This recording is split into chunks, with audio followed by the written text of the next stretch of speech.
தூக்கி விடுறதுக்கு ஆர்வமா இருக்குது பாவனா. பஸ்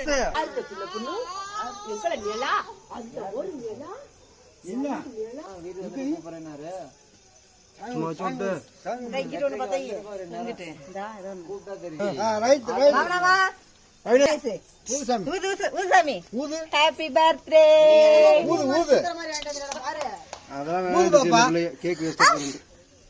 தம்பி போய் ஊதுங்க தம்பி. தம்பி வாங்கிட்டு ஊது ஊதுடா.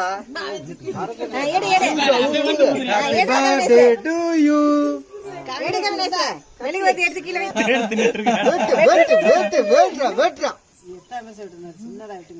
சின்னதா விட்டுங்க. வாய்க்கு வைக்கிற விட்டுங்க. நீங்க என்கிட்ட விட்டுங்க. நான் தின்னுட்டு இருக்கிறேன். இந்தாமா பிடிமா பாரு ஐட்டவன பாரு. நீங்க என்கிட்ட விட்டுங்கடா. நான் வெட்டிக்கிட்டேன்.